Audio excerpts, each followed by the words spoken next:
Faites attention à l'homme dans le sweat à capuche blanc et gris, il descend du train en tirant sur sa capuche et en enlevant ses lunettes de soleil. Il regarde autour de lui, puis il se penche et sort quelque chose de son pantalon. Il le cache rapidement sous son sweatshirt et personne d'autre dans la gare bondée ne l'a remarqué. 20 minutes plus tôt, Nia Wilson, âgée de 18 ans, est montée dans le train avec deux de ses sœurs, Teya et Latifa. Les caméras de sécurité ont enregistré l'homme en train de les suivre et de s'asseoir à proximité pendant plusieurs arrêts.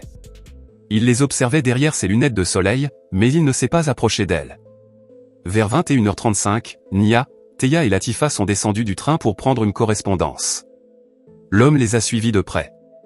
Les sœurs ont appelé leur père pour le prévenir qu'elle rentrerait bientôt. Alors qu'elles attendaient l'ouverture des portes du train, à l'extérieur de la gare, la caméra corps d'un policier a enregistré l'homme en train de courir. Il l'a signalé aux agents sur le quai, leur disant que quelqu'un avait été attaqué. Les policiers se sont précipités sur les lieux pour porter secours. Ensuite, les images de surveillance montrent le même homme à un arrêt de bus, après être descendu du bus et avoir échappé aux caméras de sécurité. Il a cru s'en être tiré, mais lorsque la police a examiné ces images, elle a découvert l'erreur cruciale qu'il a commise pendant sa fuite, ce qui mènera finalement à son arrestation et à la vengeance de l'attaque contre les sœurs. C'est le 22 juillet 2018, vers 21h45, que le père des filles a reçu un appel affolé de sa fille Shaya. Je n'arrivais pas à comprendre ce qu'elle disait, tout ce que je pouvais reconnaître, c'était elle qui demandait pourquoi. J'ai supposé qu'ils avaient peut-être eu une petite altercation avec quelqu'un quelque part. Ne sachant pas ce qu'il va trouver, il se précipite vers la voiture et conduit jusqu'à la station-bar de MacArthur, ou Bearea Rapid Transit. Tout ce qu'il sait, c'est que ses filles sont en danger. Mais ce qu'il voit là-bas est pire que tout ce qu'il aurait pu imaginer. Quand je suis arrivé là-bas, j'ai vu beaucoup d'ambulances et de policiers.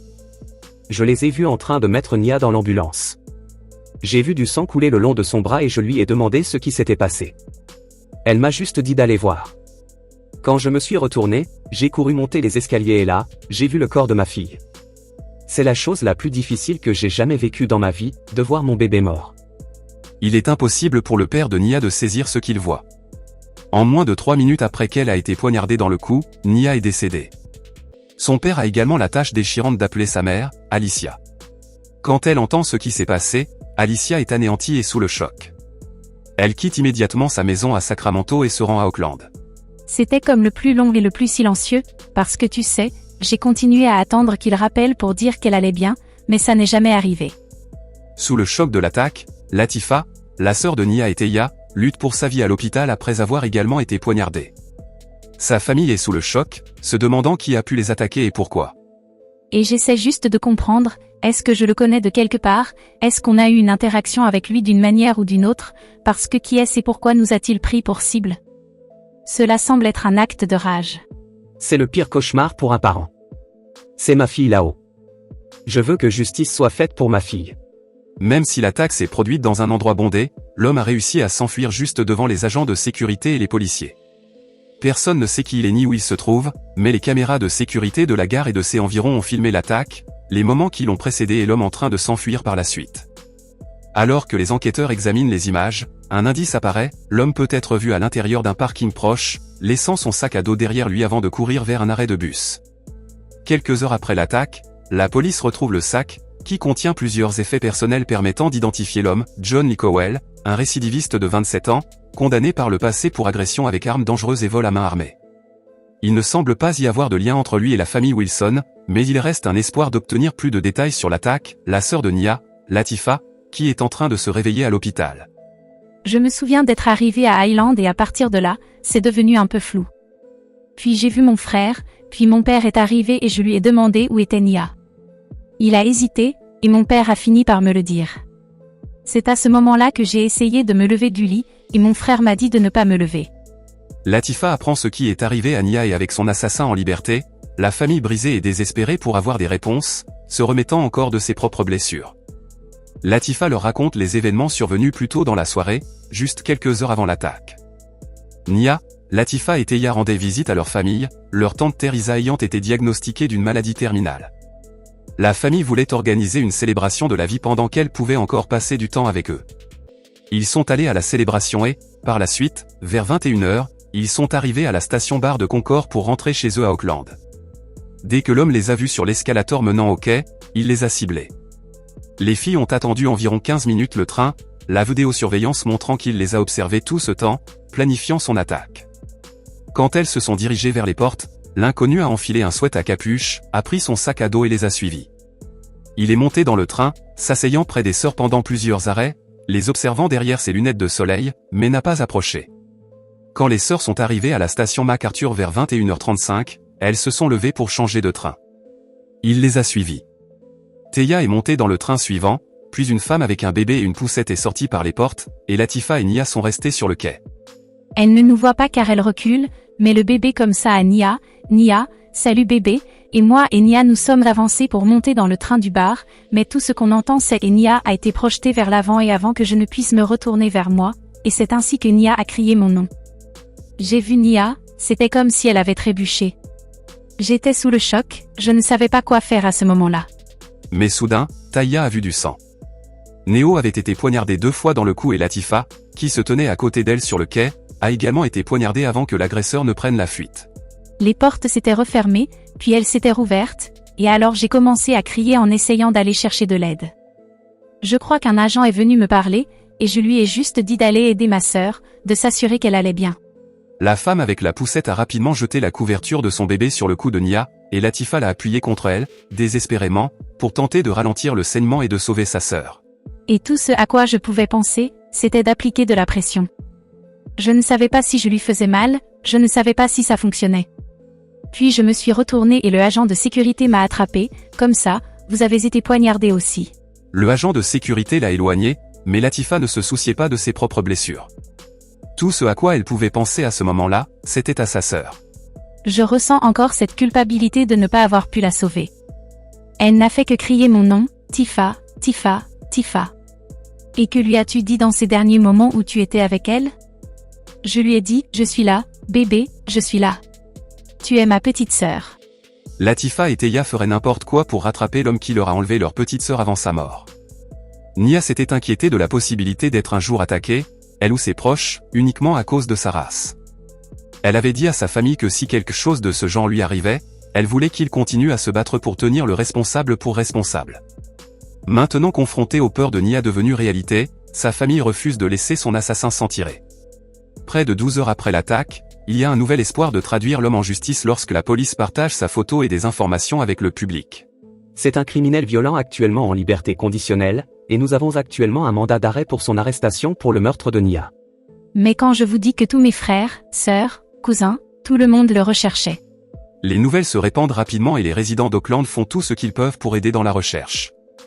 L'homme était un parfait inconnu pour toute la famille et ils craignent que cette attaque n'ait été motivée par des considérations raciales.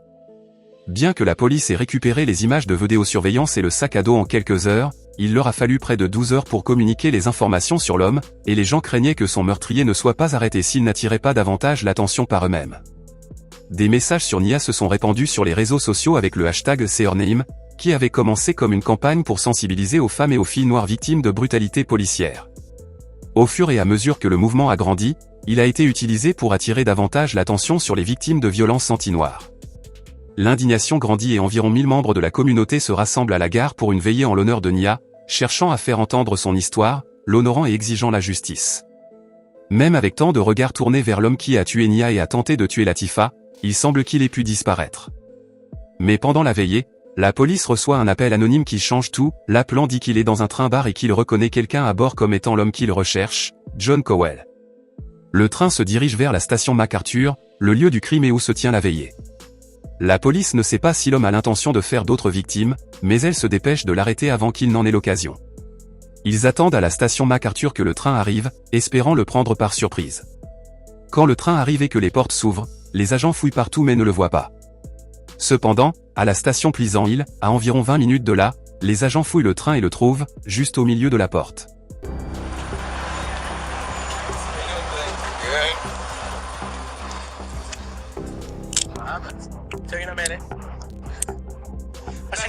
John Cowell.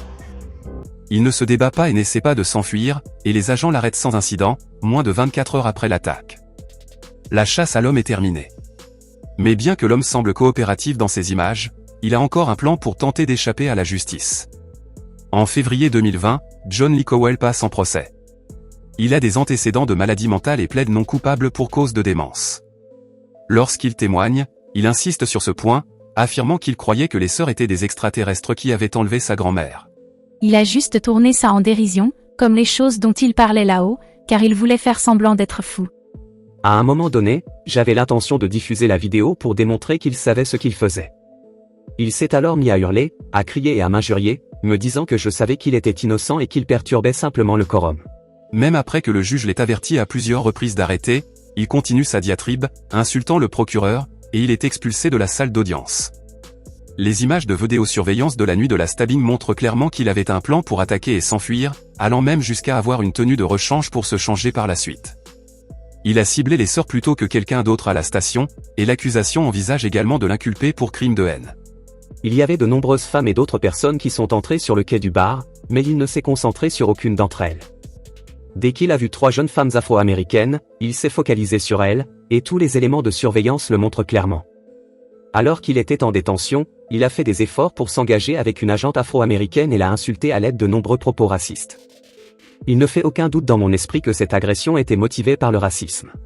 You killed her because of her skin, you didn't kill her for anything else. Mais étant donné à quel point il serait difficile de prouver que c'était un crime haineux, le procureur de district Butchford recommande de poursuivre pour meurtre prémédité et la circonstance aggravante d'embuscade, car il les a observés et suivis jusqu'au train avant de les attaquer sur le quai. La famille est d'accord, espérant l'envoyer en prison pour le reste de sa vie. Et alors que Ford examine les appels téléphoniques passés par Cowell en détention, il fait une percée. Monsieur Cowell est heureux de s'entretenir avec ses soignants en santé mentale, car Monsieur Kahl avait effectivement des problèmes de santé mentale, cela ne fait aucun doute. Mais il a également reconnu qu'il avait besoin d'arrêter de prendre ses médicaments afin de paraître encore plus fou lorsque le procès commencerait. Je pense que c'était une véritable mascarade.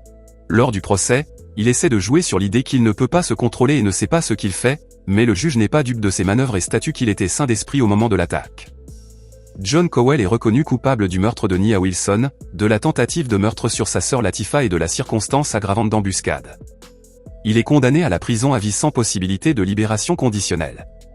Avec lui derrière les barreaux pour le reste de sa vie, la famille de Nia peut enfin commencer à tourner la page.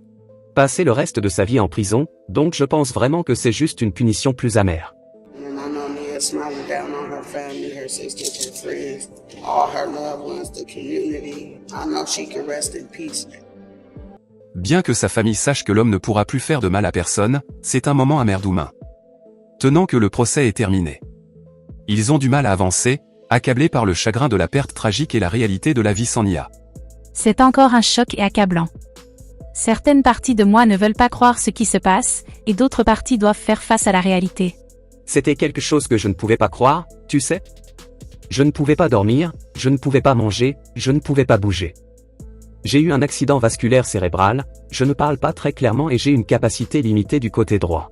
Bien que ce soit un long chemin de guérison, les membres de la famille de Nia ont chacun leur propre façon de trouver la force de continuer. Mes chiens me tiennent éveillé. Nous avons un husky, il est très espiègle et il me fait sortir pour des promenades. Il me fait continuer, c'est ma thérapie.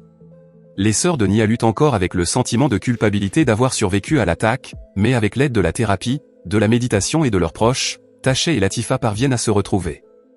Elles savent que Nia aurait tout fait pour les rendre heureuses, et elles voient comment son histoire a un impact sur les gens à travers le pays. La communauté se rassemble à cause d'elle, avec des centaines de personnes qui se présentent à ses funérailles. Elle était habillée de blanc, avec un cercueil blanc. Ils ont libéré des colombes, c'était magnifique. Le prénom Nia vient du mot swahili, purpose, qui signifie but ou dessein. Le but de Nia continue de vivre à travers les autres après sa mort. Elle était passionnée par la lutte pour l'égalité des droits, mettant constamment les autres avant elle-même et répandant la gentillesse et la compassion partout où elle allait. Quand je pense à Nia, je pense à un rayon de soleil, à un grand et beau sourire radieux. C'était mon bébé, comme l'amour d'une sœur ne peut jamais être défini. Nia était très proche de ses amis et de sa famille, et elle a touché la vie de nombreuses personnes, près et loin. Les hommages continuent d'affluer sur les réseaux sociaux, avec des amis, des inconnus et des célébrités qui mettent en lumière son histoire.